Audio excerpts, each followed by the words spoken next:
Blog Talk Radio. Live from Washington, D.C., it's Quintessential Listening, Poetry Online Radio. QLPOR, as it's widely known, features a bevy of poets, spoken word artists, and live poetry readings with best-selling authors. Your host is Dr. Michael Anthony Ingram. Hello, everyone. Welcome to the program. My special guest is Desiree Batiste. Desiree is an emerging poet and author. She's been writing poetry since she was 9 years old, when she was first published in a small, locally distributed newspaper for children. She's had poems published in the web magazine Medium.com.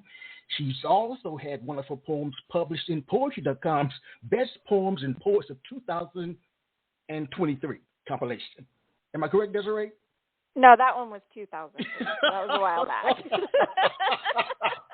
That's a joke between Desiree and I. Yeah, obviously. All right, also, good people. Her goal is to become a full-time author focusing on the genres of poetry, psychological thriller fiction, and the finalization of her autobiography. Her new poetry collection is available on Amazon and other places. The title is The Shaping of a Diamond. Welcome to the program, Desiree. Thank you. Thank you for having me. I'm really glad to be here. I'm glad you're with me, too. Again, this is live radio podcasting, so we never know what will happen, but we're going to enjoy the ride, all right? Ain't that the truth? That's right. Hey, it's kind of like life. You never know what's going to be thrown your way. We've got to somehow be resilient and roll with the punches, you know? Very true. It's like life. Let's begin this poetic journey. All right. Desiree, what is poetry? So to me, a poem is a moment that is frozen in time. The words are like a photograph. They capture the tears that you were too broken to cry, the emotions that were too strong to process, the joy that was too pure to forget, and lock that away in time. And when the poem is read and shared, any similar moments or experiences that are felt by the reader will trigger the same emotional response in them that the author captured in that moment, and allows those emotions to flow freely. So I've always kind of thought it was very cathartic in that way. So. Tell me more about what poetry is to you, off the cuff, from your heart. I really just believe that it is giving life to our emotions and our experiences and sharing that with other people. All right. Tell me more. I like that. Tell me more. I've always kind of hidden behind poetry, I guess you'd say, until I decided to publish my book. You know, I kind of evolved from, I guess you'd say, you know, writing in a diary or journaling to, you know, the first poem that I wrote that got published actually was just like a little, hey, write a simple poem, you know, one of those assignment things. And I was like, oh, okay, I'll write this. And I never expected that it would get published. And I'm like, oh, that's so cool. And so then that kind of connected with me, and I've kind of always used that as, oh, I can't stand that this happened to me, or, oh, this was so awesome, and this and that, you know. And I noticed that as time went on, most of the time those things were coming out in a rhyme scheme, but sometimes they weren't. And I'd go back and look at it and be like, oh, wow, like I was really down at that period of time, or, you know, wow, I really turned that situation around, and it became really inspiring. And so that's kind of what I hope to do for other people, is to inspire them. How will you know that you've inspired them? Well, I've already gotten some critiques from like editors and from some of my followers on Instagram and Facebook, and, you know, they'll just say like, wow, the imagery in this is so powerful, or I really love how you put hope in at the end of that, or, you know, I really understand what you're talking about. And just those little comments really make my day, because it's like, okay, you get it. Yes. I did my job. Yes. Very nice. I like hearing that. So why do you think then poetry is important? As I said earlier, why do we do what we do when we do what we do? Well, it's just about speaking your mind and your heart. It's a portal to creativity. So sometimes you might, build a character who lives the way that you wish you could, or a world where you wish you could exist, or you talk about experiences that you've had in ways where you're empowered by it rather than traumatized by it. And I think that's really important. Very nice, Desiree. I like that. I like the sound of that. Please share with me an early experience, and I know you talked about being 9 years old, an early experience where you learned that poetic language had power. Let's expand on the being 9 years old. So I actually ended up winning a poetry contest in high school and getting a little award for that. And what really struck me was that when they came to give it to me in my classroom, they said that mine was the best serious one that they came across, but they liked someone else's funny one, and their original intention was to just pick one winner, but they said that they liked mine so much that they couldn't just not give it to me. So they split it at the end, and they went, okay, so she's going to have the best funny, you have best serious. And I was like, all right, that's so cool, to make that kind of an impression on somebody to where they're like, yeah, we can't just lay this by the wayside. We have to say that we like it. All right. Please share a poem. Okay. I will share the first one from my book, and this one is called Nothing is Real. And it was just one of those moments actually leading up to my suicide attempt where you feel like you're in the Matrix, nothing makes sense, everything's backwards, I guess, yes. And, your emotions are just all over the place. So she walked down the powdered hallway to the shadowed door, hit the candy-coated steps leading west, wanting reality less and fantasy more, because life had lost its zest. Her feet hit the plastic concrete. Her mind wanders through a timeless place, where the killers heal and the honest men cheat. The clock in the hall stands with no face. All is nothing. The echo repeats. Nothing is real. Turning the crooked corner to a path leading nowhere, but intending to follow as far as it takes her. People who have to listen can't. The rest just don't care, and are still aren't prepared for what occurs. Laying in the darkness of the silk-coated room, lost in thoughts that bury you alive. What could be love is clearly not. The brightness turned to gloom. And the only question repeats again. Why? Why? Why? All is nothing. The echo repeats. Nothing is real. Hearing the shatter of a noiseless, transparent glass, turning to face your doom and welcome it in. Trying to get by, trying to get through. You can't pass. You've just been captured by your sin. You close your eyes to see the light. You pray that pain won't hurt you. Even though you know it might, you pray the hurt won't touch you.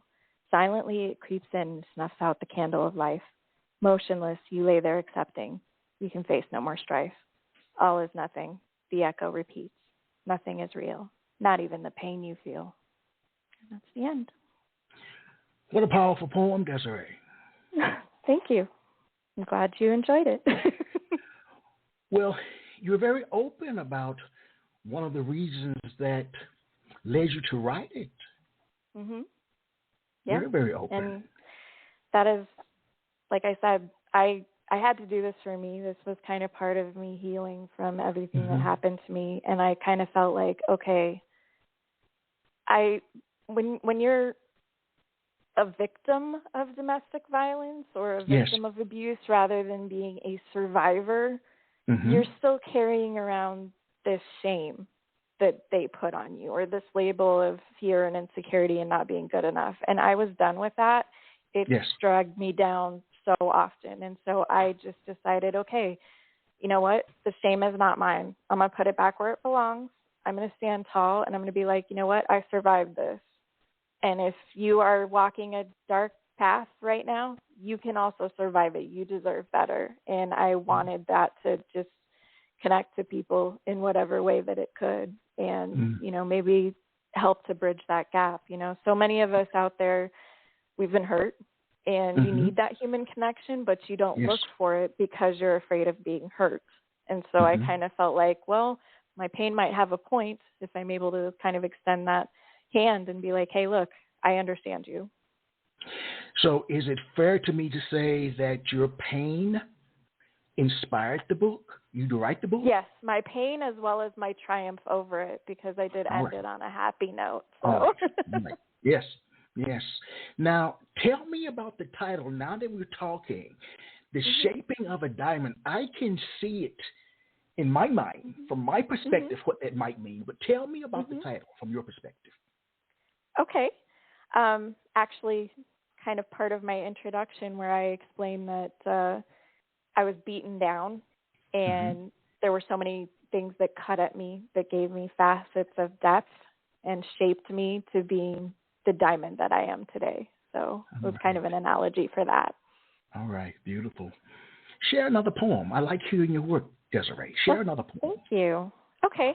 So this one actually is the story of my suicide attempt and what happened. This was what led me to actually find faith and start getting myself a little bit more centered in life, and it's called The Promise. The 300 pills went down with a thud, sitting in the alcohol cocktail I threw on top of them. My eyes grew heavy. I felt like crud, a tragic end to a tragic femme. My body and soul began to separate. I threw up, but I couldn't feel it. I knew by then it was way too late, a broken heart with no way to heal it. My eyes opened somewhere else. I was floating above the ground on my back. Was this some kind of evil spell? It felt like I was under attack. The landscape around me was brown and dead. I've never felt such fear. My mind just wanted to be back in my bed, or anywhere else but here. I felt a dread heavier than a ton of bricks. It started to choke my soul. Suicide was clearly one of the devil's tricks, and falling for it, I had lost control. I remember a tear coming out of my eye, me realizing it was too late. The worry in me grew, and I couldn't say why, likely because I started grasping my fate. I thought to myself, I wish I could start over, but I knew I had no chance. In hell, there are no four-leaf clover, so I just zoned out into a trance. Then I felt a shift of direction, a pull of the flow. Before I could have a minute of reflection, a change of speed, and off I go. It was no longer a death desert. That was gone in a blink.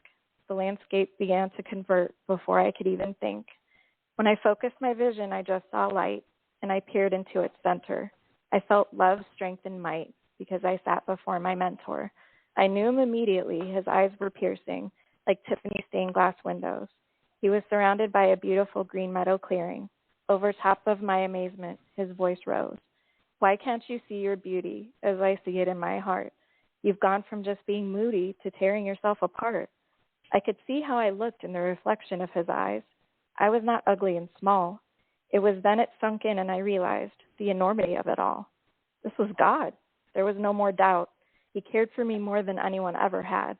In my stupidest time of need, he helped me out, helped to bring something good out of something bad. He told me that he was proud of me and I would get my second chance. There was one condition, you see, as I looked around at the great expanse. He said, make me a promise now that you'll never throw your life away. I need to hear you vow that you know why you need to stay. I was honest and said it hurt too much losing love, having Mark ripped away. I said it's easy to ask things like that when he's above and doesn't have to feel this way. He told me I was mistaken. He'd lost loved ones too. Even though I felt forsaken, he was there to see me through. He didn't want me to be among the lost. He said that I'd always have love, but never to pay so high a cost, thinking to punch out early and return to him above. I still had life to live. I still had things to do. I still had much to give. I knew it all was true. My mind tried to process this. God is real. He's here. But back home were others who began to miss me because I wasn't near. I woke up in the hospital, tears running down my face. I'm just a stupid teenager, not an apostle. Who the hell will believe this wild goose chase? Something told me it didn't matter whether anyone else believes. There would always be negative chatter from Satan and all those he deceives. I just have to live my life well. Let my outcome be my story, since he saved me from the depths of hell to give me one more shot for his glory. The end. Wow. I need a minute to process that. I will give you that minute. Thank you. You're welcome. Your work already affects me in that way. I'm glad to hear that. Yes, it does. Let's explore for a second the predominant themes in the book. What do you primarily write about?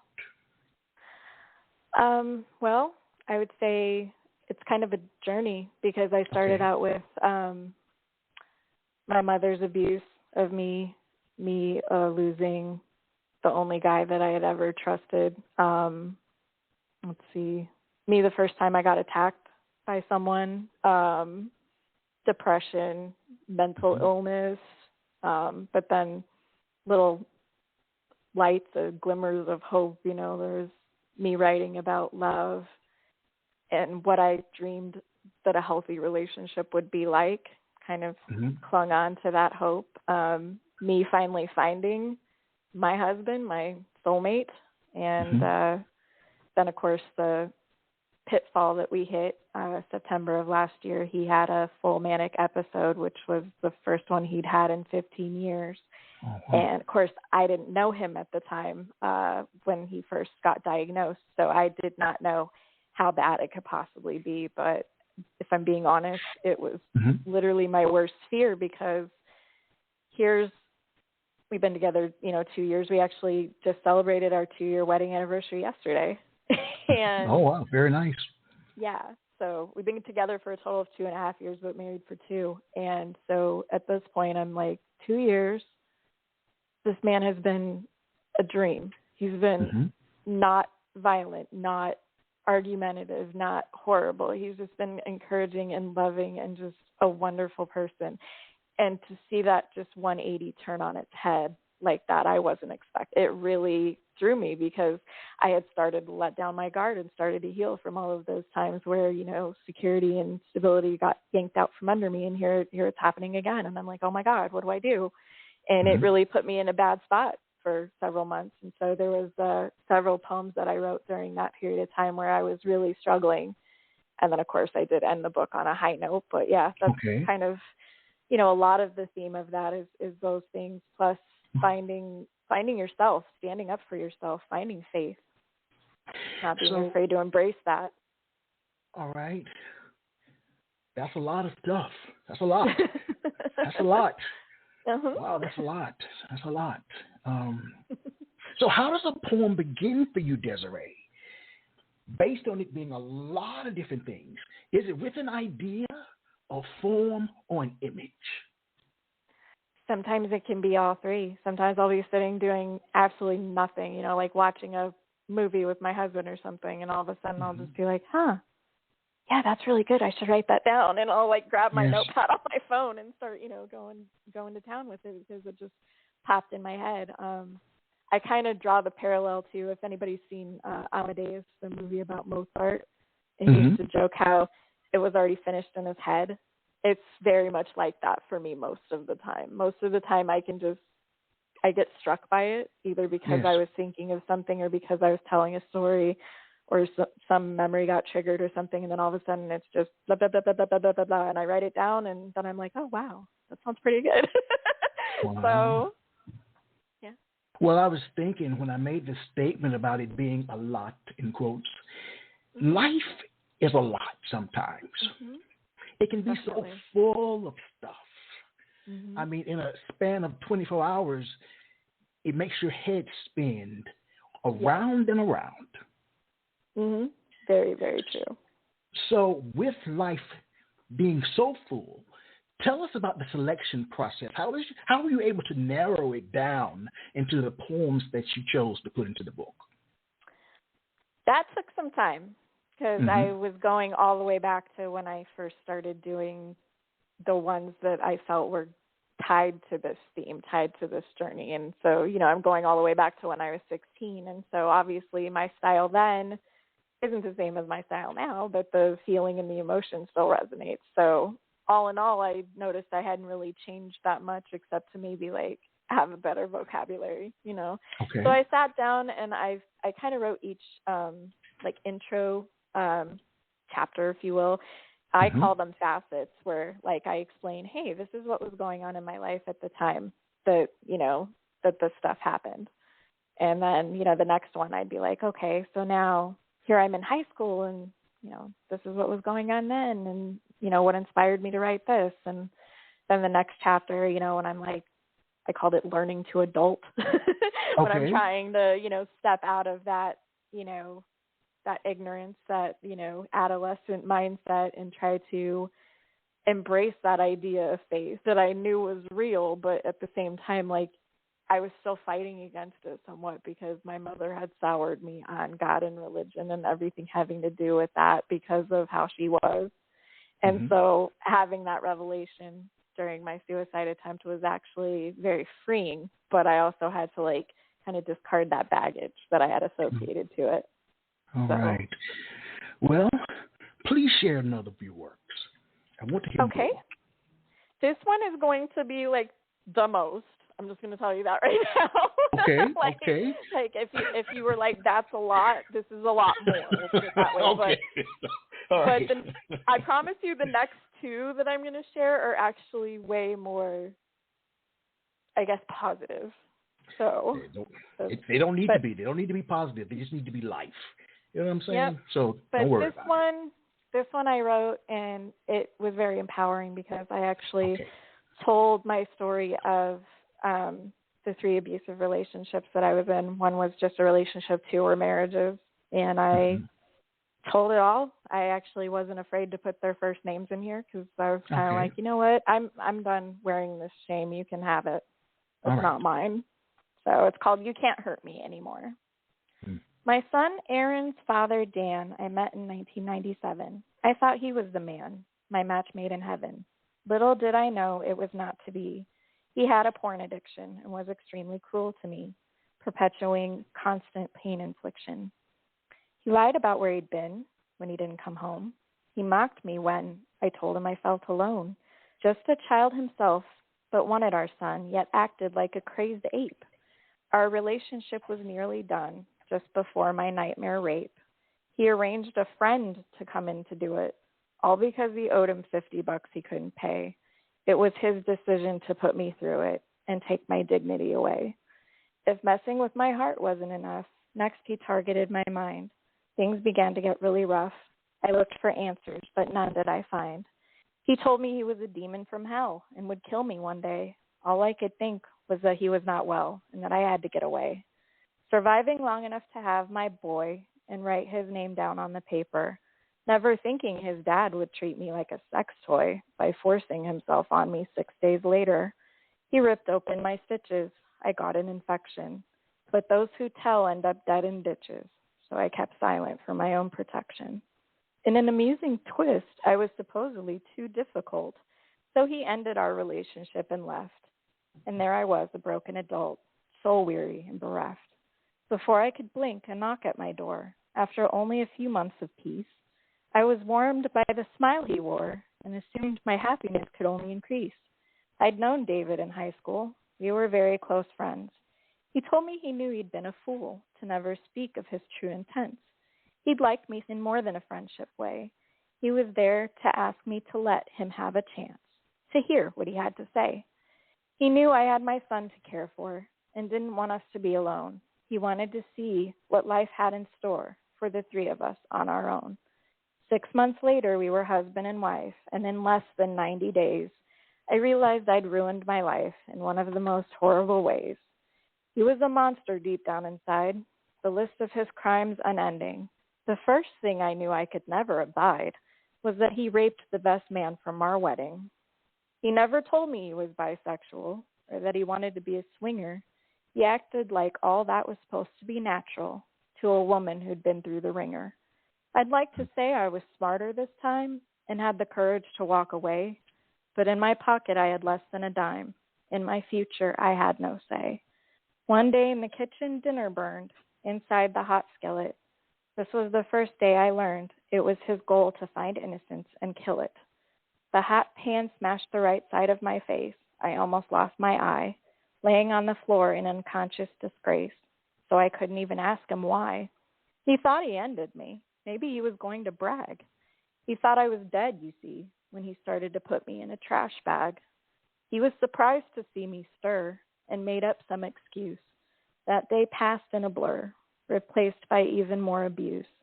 I even forgave him for cheating. I tried to love him past that. All I'd get was another beating and labels like useless and fat. One day things took the darkest turn as he prepared to do his worst. It was that day that I did learn a heart can't just break, it can burst. Pushed face down on the carpet, enduring horrors for what felt like days. To this day, I can't shake the shame I feel from him hurting me so many ways. Mocked when he was done, forced to clean up the blood. He said he had to run and shut the door with a thud. The physical damage done that day caused me over 20 more years of issues. But if you think that's the saddest thing I have to say, then you better go grab some tissues. One day, I got lucky that he chose to leave, marched the new girl in to help him move, a new face for him to deceive, somewhere else for him to get his groove. He was ready to leave and drop me like I didn't matter, not caring I was pregnant with a little girl, whose life he was also about to shatter. That didn't even stop him from the insults he'd hurl. I got through the next year recklessly, marriage on the rebound, thinking of happiness endlessly, hoping I was safe and sound. After a few months, we knew our mistake. I filed for divorce. He moved out. At that point, I'd had all I could take and was filled with a bunch of doubt. When would I ever find the one? Or what if there wasn't someone for me? I'd searched almost everywhere under the sun for a love that was meant to be. Months of useless one-night stands, my self-esteem in the trash. I started to revive my former plans while I worked overtime for extra cash. In an online chat room, I met Chris. I thought he was heaven sent, settled into what I assumed would be bliss and prepared to be content. He cheated on me within the first year, though he refused to acknowledge his wrong. Turns out he was an exhibitionist and a voyeur, and act like I should have known all along. Tried to make me feel like I overreacted to him chatting with girls and jerking off on cam. While I was working, he slacked and pulled the wool over my eyes like a scam. Another porn addiction, but told me he wasn't into it. Looked at it for hours a day until minutes before I came home. Didn't make me feel loved, just more and more like shit, because after hours of other women, he wanted to be alone. When I asked if he loved me, he said yes, never no or maybe. So I thought up the worst solution and suggested we have a baby, which turned out to be my marriage's execution. As the years passed by, he got worse. Screaming obscenities at me lost its punch. I knew then this was just another curse. He'd settled for me, but didn't even like me much. Narcissists aren't capable of feeling. All they do is manipulate. My broken soul just left reeling. I saw what he was too late. His charisma helped him keep on the mask. He was always popular, liked by his friends, always eager to do any task. They thought he was nice, like he pretends. Behind closed doors, a demon. He beat me and the girls. No was not an option. He forced in the semen. Impossible to shut out the hate he hurls. Pattern became ignore, demand, ridicule. My expectations were to grovel, serve, and accept. Any kindness ever sprinkled on me became minuscule. His bedroom prowess, half-assed and inept. My self-esteem and health he erased. My dysfunction he did shape. Just when I thought I couldn't be further disgraced, that's when he escalated to rape. 2007 brought a bad health diagnosis for me and a medication I should have never had. In time, we would both see. It quickly turned good me into bad. Behavioral side effects from the meds caused me to be nearly manic, turned me into a girl who beds anyone from a chef to a mechanic. My body just wanted attention. My heart wanted to be adored. I sank into a depression. The further into adultery I got, the more I got bored. Fired from my job, a blessing in disguise. Could not afford the pills anymore. After months, I began to realize how I'd gone from housewife to whore. I wanted to tell him, but I knew he'd beat me. I prayed I could keep him from finding out. But one day, a persistent text he did see, and that erased any doubt. His reaction was what I expected. He was ready to just let loose. It was all about him feeling rejected, which in his mind justified abuse. This time he got arrested, and after the first year passed, he blamed me for it all. I was now even more detested. I had never felt so small. I prayed and prayed for an exit. I begged for true love to find me. After 17 years of hell, he was ready to quit because he reconnected with his first love, Bethany. Now I was expendable. He didn't need me anymore. He proceeded to break up a second couple just so he could finally score. not caring about causing all the trouble. And so came not one but two divorce cases, which finally ended decades of my lack of waiting. If you want to know the next step of this tale, then read my poem, Ode to Online Dating. Now to deliver this phrase to Dan, David, and Chris. You'll be afraid for the rest of your days, because God knows every wrong you've done, and his justice doesn't miss. I won't waste one more moment on any of you. I've cleared out the emotional baggage. There's the door. And now the world even knows it too. You can't hurt me anymore. That's the end. Desiree. Yes. There's so many questions that I have, but I'll ask you one before the break, and you think about it. And when we return from the break, you can answer it. Okay. Well, actually, Sounds two good. questions. Okay. Are you hoping this book will resonate with a wide range of readers, or are you targeting a specific group of people with your work? That's the first Both. one. Hold on to it. Actually, hold on to it. Hold on to it. Hold it after the break. All right. Sure. All right. And then secondly, and I want to know, how were you able to deal with the emotional impact of writing this book on you? Mm-hmm. All right. Think about those two. All right. Okay. And we'll be right back.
All right, we are back. I'm here with Desiree Batiste. Desiree, before you answer those questions, we have a special guest. Okay. I'd like to bring him on. Okay. He's a remarkable poet, internationally recognized. I think you'll know his name, Michael Lee Johnson. Hello, Michael. Yes, sir. How are you today? I'm quite well. And yourself? Well, I'm trying to turn the volume off because I was listening in online. A little bit late. Now, hold on here. I hate to... Hold on here. How do I do this? Just bear with me here. There we go. Are you there? Yes. All right. I'm here with Desiree. She's going to answer two questions before I turn her over to you, in a sense. Desiree. No, you know what? I've got something. I just got to get it out of my system. Okay. Please. Desiree, are you there? I'm here. I am so proud of you. Oh, thank you.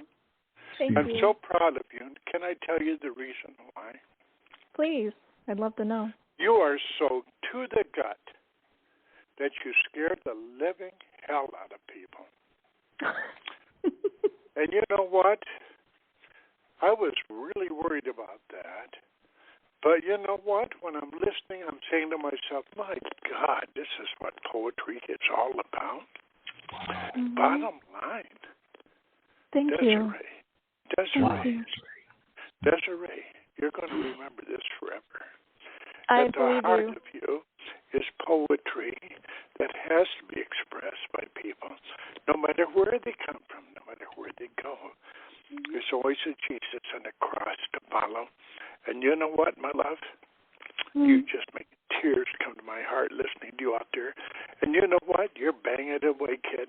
You're banging it away. And I'm so proud of you. Thank you. Thank you. You take care of yourself. Michael's going to hang on for just a couple of minutes more. Just a couple of minutes more. All right. Desiree, wow. Mm-hmm. First, are you attempting to reach a certain audience, or is it for anyone? It's literally for anyone and everyone. Okay. I believe that every single person could pick up my book and read it and probably at least connect to one poem, if not many in there. Okay. And I've actually received that feedback from several people during this journey. You know, I mean, it connects to people who have dealt with, you know, child abuse, who've dealt with pushing away any type of connection to faith, people who have lost loved ones, people who are, you know, depressed or suicidal or have any type of, like, mental illness, you know, your journey to find acceptance, first of all, from yourself, but maybe from anybody else, you know, journey to find love, finding faith and what that feels like, you know, trying to reinvent yourself. All of those things are very relatable. So I really encourage anybody, you know, if you've ever thought that poetry wasn't for you, I mean, my husband, he's definitely not a poetry guy, but the day that the hard copy showed up in the mail, he read it the first day, cover to cover, and he said, "You are amazing." And I was like, "Yeah, you're just saying that." And he's like, "No, you really are." So how did you deal with the emotional impact of sharing yourself so... I can't do that. Okay. You can't hear me, Michael? Can you hear me, sir? All right. All right. I'll speak up just a little bit. I guess this is such a powerful episode. How were you able to deal with the emotional impact of sharing your work in that way by putting it on paper? How did that work for you? To me, it was actually kind of like lancing a wound, I'd say, because these were things that I'd carried with me my whole life. And even though I had, you know, written them down and captured them in the poem, I was always scared to share that with anybody, you know. All right. I was always like, okay, yeah, I you know, got published in the little kids newspaper. I won a high school poetry contest, but I'm not, you know, a Rembrandt. I'm not Shakespeare. You know, I'm not that. I'm not one of those people. I always, like, had so much doubt in my abilities, and I also didn't want people to, you know, I'd be walking down the street or in Walmart or somewhere, and somebody's like, "Hey, that's the one that all that stuff happened to." You know, like, I didn't know if I could handle that. Yes. And then finally one day I was like, you know what? I'm tired of being a prisoner to my past, and it just feels like I'm going round and round in circles, and that if I don't let this out, it's probably going to just burst out of me at some random point in time, and that's not going to be healthy for me. So I've been in counseling since 2019, and, you know, I'm still working through a lot of things. Turns out I actually have a lot of repressed memories that I just blocked out because it was too much for me to deal with. And, you know, having to have those realizations come on you one day when you're just like, oh yeah, wow, I do remember that. And now you're having to deal with that feeling that you should have dealt with, you know, decades ago, because now it's in front of you. So it's a process, you know. I understand. You know, I believe and champion mental health services. They can be so helpful to provide you with a way to share your story with someone who can be objective to your story. That is so important. It's been important for me to speak personally. Yes. It's been very important for me. Very important for me. What do you view as being the relationship between your speaking voice and your written voice? I hate my speaking voice. Especially, I have that nervous laughter that's always very, very high-pitched and very, very, like, awkward. Okay. So when I do try to read my poems, like when I go to the little bookstore that I have the partnership with right now, and, you know, go to do my monthly share with Seth Duvall. Seth, if you're listening, hey, you're awesome. Hello. So, but yeah, when we go and we're doing our thing and trying to encourage other people, we've had so many people come in and they're just sitting there and they're listening, and you can see everything striking a chord, just hit, hit. And some of them break down and they actually cry. And you can tell, hey, you're holding on to something. And so we'll just continue all through the time to go, hey, open mic night. If you have something, share it. And we always get that, oh, well, I don't think it's really a poem. You know, I do have something I wrote down. You know, hey, feel free. No one's going to judge you here. And then I prepare myself for, okay, it's just going to be some random thing. And instead, it's like one of the most moving, beautiful things that I've ever heard. Yes. And I've had to walk up to some of these people, and I'm like, don't let anyone, including yourself, ever tell you that you're not a poet, because you're amazing. And I love that process. I love doing that for people every month, you know, showing them that, hey, you can be bigger than your fear. So assisting the, quote, voiceless find their voice is very important to you. Very important. Yeah. Wow. Yeah, like I said, I had that stigma about poetry that, you know, hey, I think what most people think it is, right? Like that it's that unrelatable, only for scholars, you know, lofty, abstract, you know, something that you're really not going to understand. And it's, you know, you're supposed to appreciate it because it's historical, but it just doesn't resonate with you. And I don't like that stigma, because there have been so many things in life that I've found that I've been moved by, different things that you wouldn't expect to get moved by, or maybe different authors. Like one of my favorites is Robert Frost. I love him, you know. I love Henry David Thoreau. I love Walt Whitman, you know. And just being able to connect to the things that other people say and go, wow, you know, that was deep. And some of the words that were used, I know that they were substitutes for a feeling or substitutes for something else, but wow, I can totally see where you're coming from. And that was an inspiration for me my whole life. So what do you think your work reveals about being human? I kind of would like to brand myself at this stage in life as unapologetically human. Wow. Okay. Wow. I mean, I like that. Yeah. Yeah. I said in my book dedication, you know, my introduction, that I didn't pull any punches. I didn't sugarcoat things. I was very raw and straight to the point. And not only did I have the guts to call my abusers out, I threw myself under the bus just as much as I did with anybody, because I'm not perfect. I'm not Jesus. I don't walk on water. You know, that's not my thing. So being able to admit my faults, I think, really was very therapeutic for me, and it gave me strength to go, you know what, I don't have to be ashamed of this anymore. Yeah, it happened, but, you know, it's behind me. Look at where I am now. Right.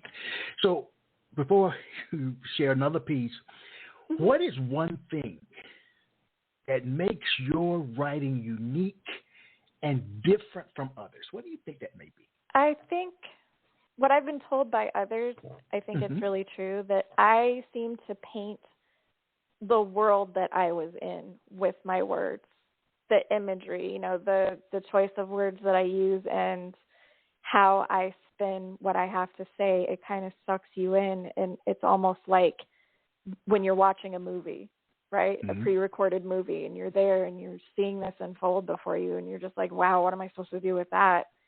Oof, you know, I might need to rewind that and watch it again to make sure I saw what I just saw, you know? And that's definitely a motivation for me, is just that connection to language and being able to paint that picture. And I'm really blessed. Yes. Please share another of your poems. Okay. So this one is about the passing of my father and how connected I was to my father, how much he meant to me. And this poem was important to me because I had an experience in here, which the poem will talk about, that I kind of received validation of my experience that I had during my suicide attempt. You know, I've had a lot of people try to discredit that and be like, oh, well, I've never seen anything, or I don't believe anything. I'll believe it when I see it. And it's like, well, I did see it. Well, oxygen deprivation, blah, blah, blah. And it's like, okay, then why did this happen to me in a dream when I was not oxygen deprived? You know, and it was coming up on the anniversary of his passing. So I just kind of felt like it validated everything about that experience, and it made me feel so good. So this is called My Father's Eyes. When I came into the world, he was there to hold me. He always wanted a little girl, or at least that's what my parents told me. The times when Mom wouldn't listen or even try to understand. Instead of giving me a whipping, Dad was there to lend a hand. I remember the day I left home, and the shame I couldn't disguise was reflected 10 times worse than anything I'd known in my father's eyes. I remember the day that Mom told Dad that my son and I were alone. I had lost the love I thought I'd had, but Dad said I could always come home. I remember the day that Mom told him that my husband had left me with child. Mom thought I lived life on a whim or that I was just running wild. Dad tried to hold in his anger toward his former son-in-law, inside thinking sooner or later he'd be clocking that fool in the jaw. I remember the day he found out I was engaged, at 2 months pregnant, no less. I thought my parents would be enraged, but my dad wished me every success. I remember the day I got the call that changed my life to this day. The words pretty much said it all. Your father has passed away. Then going to the viewing to measure Dad for a shirt. I knew it would be my undoing if Mom saw how much I was hurt. When we went on the day of the service, I could see a scar through his hair part. I hurried to fix it, so nervous that if Mom saw, it would re-break her heart. We put rose petals across his chest and roses in his hands, preparing him for eternal rest, free from time's falling sands. I tried not to cry as I put in his lapel a baby blue carnation. I knew that he would no longer be able to tell. It looked the same as the one he wore at his wedding celebration. We all sang a song to honor his life and then paused to wipe away our tears, gave a moment of silence to remember the strife he had fought through all these years. But when it came time to give the speech, I didn't know if I could remember. After all, what words of mine could reach into the gates of heaven? I honored him for his wisdom and courage. I acknowledged he had no more pain, silent in the knowledge that missing him was driving me insane. Just before they closed the lid and fired blank rifle shots into the skies, a quiet farewell I bid, knowing I would never again see my father's eyes. When my daughter was born, I took her to his resting place, knowing that he saw every tear shorn that was falling down my face. I wanted him to see her, as silly as that may sound, because she is my world now that he's no longer around. Every visit I've made since then, I've tried to make a release. How are you supposed to get closure when the person you owe your life to is deceased? I dreamt one night I was crying, sitting on a rock alone, when I heard a voice behind me saying, "Why are you here on this stone?" I couldn't look up to answer. I only muttered that I'd let someone down. I couldn't face this stranger and really didn't want him around. When I heard the stranger's voice again, I couldn't believe the reply. He said, "May you have peace within and see yourself through my father's eyes." I looked up to recognize my dad as he had never been. He no longer looked sick, worn out, or sad, and he had a look of wisdom from within. I felt honored to be near him, even more than I had in life. He promised me sink or swim, he would help me through my strife. Even though you cannot see me, I'll be with you till the end. Then we'll both be free and in heaven together again. When I woke up, I was crying, but I had a peace I couldn't disguise that only grew stronger in spying a picture of my dad, and there were tears in my father's eyes. That's the end. Wow. That was a very special moment for me. Yes, I can tell. Please share with me the titles of 5 poems in your book. Like 5 different ones? 5 different ones, yes. Just any 5 poems. So there's Purgatory. There is Ode to Online Dating. There is The Man He Will Never Be. There is Zoning Out and Daydreamer. All right. There's also a poem in your book, I believe, titled Fragments of My Mind. Am I correct? Actually, no, that one's not in the book. It actually was just recently published and Put It to Rest on Medium. Do you have it with you tonight? Do you have it? I do, actually. Yes, I'd love to hear it. Okay, perfect. I can do that. So, Fragments of My Mind And the inspiration behind that was just, I feel like we all know we have different sides to our personality, and sometimes when you get frazzled and over emotional, those things kind of pull in all different directions. So that's kind of the inspiration for this. Taking a look inside, I see the broken pieces trapped within. Secrets I've spent a lifetime trying to hide. Change must start somewhere, but how do I begin? So many fragments of me, each one with a different face. Each one of them can see that I can't keep up this pace. The inner child wants a childhood. The serious me wants discussion. All of us just want a life that's good without any repercussions. The angry me wants to release its rage. The balanced me wants more faith. All of us want freedom from this cage, away from the darkness that lurks like a wraith. The wilder me wants a huge dose of fun. The main me at times wishes to be whole. Piece together all these fragments so that I can feel like I have a soul. I want to stop being afraid. I want to believe I can change. Time to clean up this mess I made and prepare to turn the page. This story isn't finished. There's still so much to tell. Once my illness has diminished and I'm free from this self-made hell. Piece them all together again, these fragments of my mind. Once that's complete, that is when I can leave this pain behind. Yeah. Beautiful. You know, I think one of the greatest honors that a poet can receive is when someone else reads their work. I agree. You agree? Yep. Why do you agree? I do. Tell me. Well, I've submitted several poems to Fine Lines, and I've got several enrolled in this contest for 2023 Poet Laureate through Booksy, and submitted to a couple other publications. And anytime that you get either feedback on Facebook because, hey, this just got accepted, you can read it, and you get those, hey, wow, great work, hey, I love that, or just the email knowing that, hey, this was selected and it's out there. It's everything. I love that.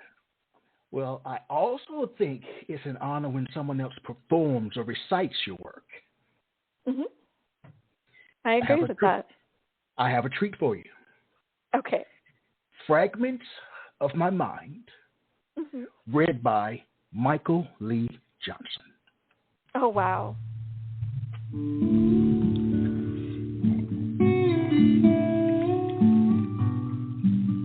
Fragments of Mind by Desiree Batiste.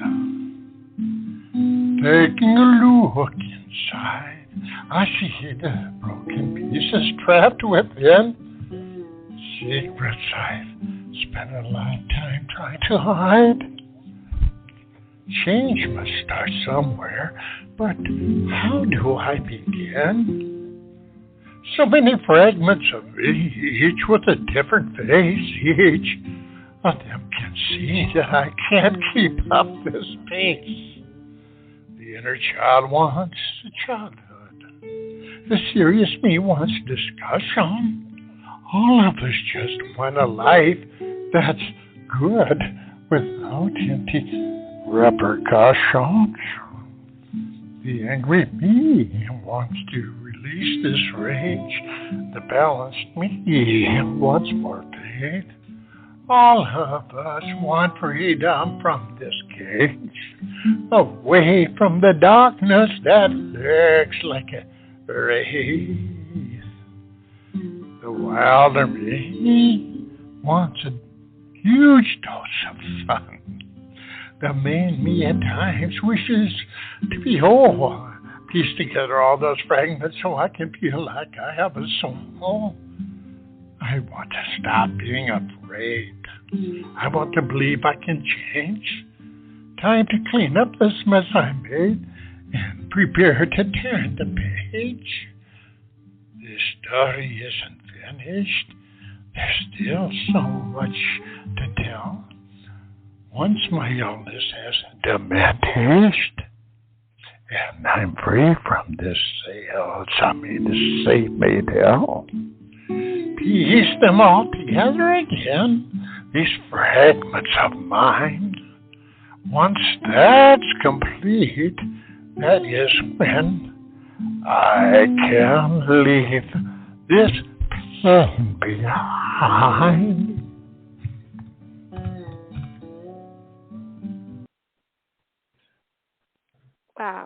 Wow.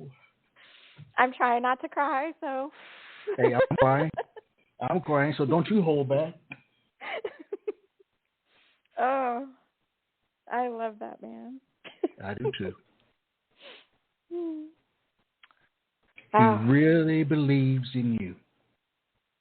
Yeah, I was always shocked too from the beginning. You know, we just connected on Instagram, of all things, over a post because somebody had been really rude on one of my posts unnecessarily and said something that just wasn't necessary. It's like, okay, if this doesn't apply to you, just keep scrolling. Like, why would you tear somebody down, you know? Right. And so I ended up posting something on my Instagram saying, like, yeah, well, I just had to block someone because they did this. And a lot of people jumped on that post, and they're like, yeah, you know, I'm so sorry. You know, don't let that get you down. And he actually reached out to me from that and said, you know, hey, we need to stick together, you know, as poets. We need all the help we can get. And he, you know, gave me so much useful advice and tips and encouragement. And I think he's a really beautiful person, and I'm thankful that he's my friend. So yes, I love that. Yes. Wow. Let's take a brief break, Desiree, and we'll be right back, all right? All right. Sounds good.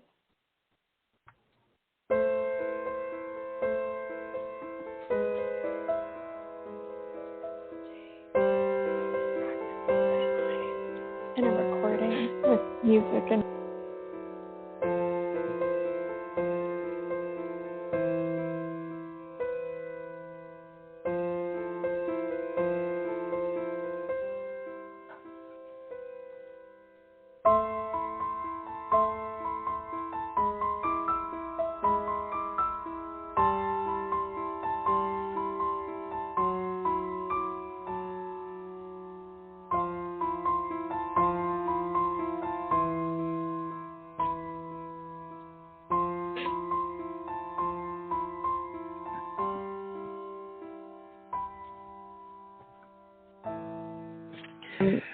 We are back.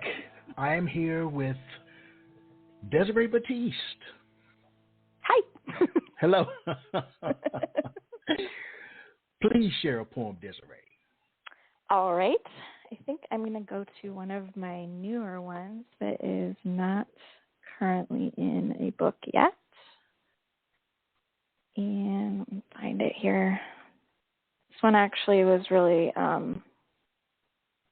kind of personal to me because I'm very proud of my husband. He, on Friday, will have 3 weeks that he has been sober. He finally conquered the demon, it looks like, and, you know, that was a huge step for him to even admit that. And congratulations to him. All right. Yeah, absolutely. And so I was inspired to write this poem just based on, from my perspective, at least, of having to watch him when he was drunk, what I thought he was probably going through during that time, and what he's feeling now. So this poem's called Look Up. Trapped like a genie when the bottle sucked me in, shackled and needing to escape. It feels good until it feels bad. I'm relaxed until I'm jumping out of my skin. You lied to me. You said the answer was within, but all I found was a trap. Time kept moving around me. If anything changes, it was for the worst. The voices are laughing at me. They think I've lost this fight. I'm ashamed. I wish everyone would leave me alone. I'm scared. I wish someone would hold my hand. I thought I needed you, but all I really needed was me, to find me, to love me, to help me. I'm no longer digging a bottomless pit while hypnotized in a trance, shovel in hand. I can see where I am now. I can look up and see the way out, to freedom, to a better me, to life, one where I have the control. I have hope. I have plans. I have a life that's been given to me, a second chance to do all the things I never thought I could do. All I needed to do was look up so I could see and reach for the hand which has been stretched out all along to pull me to safety. The hand up helps, but only because I reach for it. That's the end. Wow. You know, there's a statement. Life is not for the weak. Life is for the bold and courageous. I agree. So much is happening in our world, Desiree. The good, the bad, the ugly, as well as the indifferent. What do you view as being the role in modern day society? So I kind of feel like poets of today have a very important role, and that's to remind others what it means to be human. Because people are so divided and distrusting of others. They feel judged or they've been hurt lots of times. And poetry is a way to penetrate through that fear and touch another person. And when they relate to your words and experiences, it helps them to feel validated and that someone else out there does understand. And sometimes that might be enough to prompt them to start sharing their story with others and let the healing begin. And poets touch our hearts every single day, and we're that much better as a result of it. So I kind of think that's our destiny. Very nice. You know, we've reached my favorite part of the program. I view it as being a mini poetry concert. This is an opportunity for you to share 2 or 3 of your works back to back, no interruptions from me. Desiree, you're on the stage. Okay, perfect. So first I'm going to pick She Is Not Me, But I Am Her. And this one has a lot of imagery, kind of a time travel component, if you will, but I've gotten a lot of positive feedback so far. Standing here now, the woman before you is nothing like the me of then. I cannot see how I survived all I went through. I knew I'd escape, just didn't know when. I wish somehow I could go back in time and talk to my former self, to chisel wisdom into concrete ears. I wouldn't try to change my life or try to amass wealth, but just try to leave some comfort to pass the years. I still want the life I have now. It's all I could have ever wished for, and I'm thankful it's mine every day. There's a part of me that doesn't like how, behind every closed window and locked door, stood an obstacle in my way. Obstacles make us grow and change.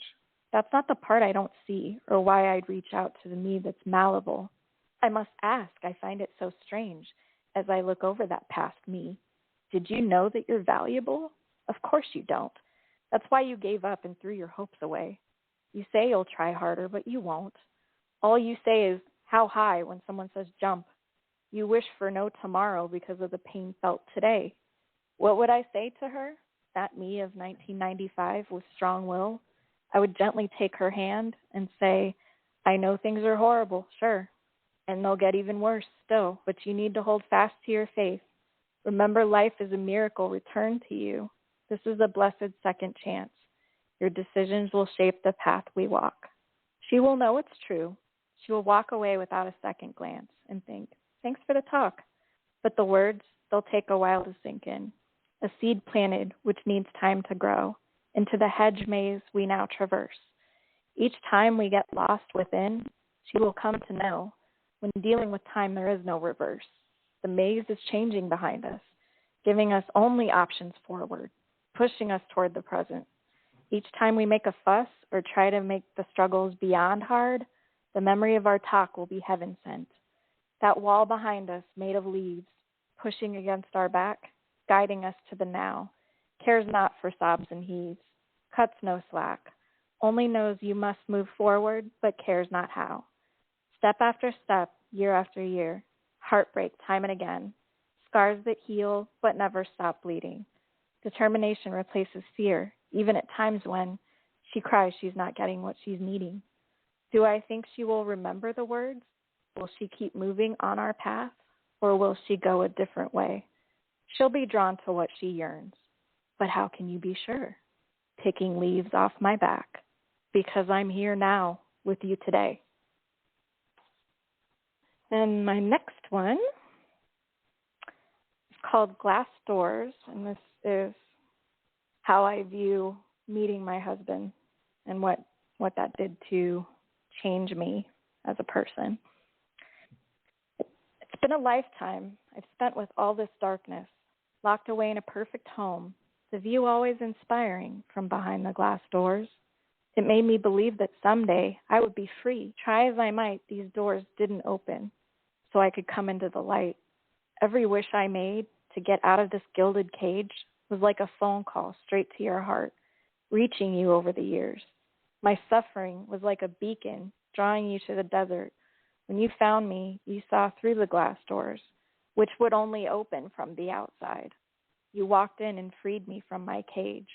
The darkness I had been trapped in passed through the door like a bad smell. That was the day you found me, and you found your home within my arms. And I think, let's see, the next one I'll do is the Phoenix. And this is just kind of an inspiration of me picking myself back up and reminding myself when I get down that I am awesome. All right. Take these broken wings, let them fall away. Remove the safety net. Let's see how this story ends. I walk the tightrope with eyes shut tight, feeling the danger but welcoming it, expecting the moment when the ground will rush up to meet me. Will that finally end the years of sadness, comparing myself to those I admire, yet always coming up short? Surely the answer is no. For wherever I may go from here, be it good or bad, I'll still be me when I get there, with the same fears and insecurities. I'll always wonder why true happiness eluded me, why only doubt and apathy were my constant companions, why I couldn't see the beauty within me, why I couldn't allow love to grow as fast as hate did, why I thought I couldn't handle any of it, why I decided to give up, knowing it would change nothing. Knowing then that peace can't be achieved this way, I must open my eyes as I walk this fine line, ignore the ash and soot surrounding me. I must mend these broken wings. Being reborn does not come only through death. Our choices can breathe new life into us. I must never forget who I am. I am the Phoenix, and I will rise again. And that's it. Do you think you were meant to be a poet? I do. Tell me more. Ever since I could remember, for many decades, I've wanted to write and create. And I think that the spirit of creation came faster with drawing from my own experiences and my own memories than it did trying to invent characters, because I actually have been working on my psychological thriller for like 27 years. All right. And I'm like to chapter 5, but to be fair, I also was doing a lot of like research because, you know, there's always those naysayers who read something and they're like, that's not possible. You know, even though like you might be talking about something sci-fi in the future or whatever, you know, you always get that critique of, well, why didn't they do this? And so I'm trying to kind of close those holes as much as I can. I know there's still always going to be criticism, but perfectionism as it is, that's kind of where I am with that. But I just feel more connected to sharing from my heart than I do, you know, spinning a tale. Even though I can do both really well, I just kind of feel more drawn to that path. And that's, you know, all the professors that I had in college even, they were like, you are meant to be a writer. Like, there's no doubt. I had one write a letter of recommendation that I ended up getting a scholarship from. Fantastic. And speaking of, you know, my writing and stuff, I had 2 other professors say that I was already performing at a graduate level and that I needed to not sell myself short. And that was huge for me, you know. So graduating with a 4.0 in the face of all of the stuff that I was going through at the time, the abuse and the self-doubt and the exhaustion of all of it. A lot, yes. When I'm determined and I set my mind to something, it will happen. So. I know. I can tell. Well, let me ask you this question. What surprises you most about being a poet? 2 things, I think. Probably the first being how difficult it can be sometimes to get that connection with other people because of that stigma that some people have about poetry. And also on the flip side of that, when you do have that connection, how reassuring that is to the person who read it. And when they feel that their feelings or their experience has been validated by somebody else. All right. And just that little carrot of healing. I mean, it's so magical. You know, I've encountered it with other people's work where it just really, I guess the term is what hits you in the feels. And yeah, you just get blown away by it. And you're like, wow, you know, I'm not just some, you know, dysfunctional, malfunctioning machine out there in the world, you know, punching my head while it's on fire. Like somebody else does get what I'm going through. And I think that's very important. I agree 100%. You published now The Shaping of a Diamond. I did. Yes, you did.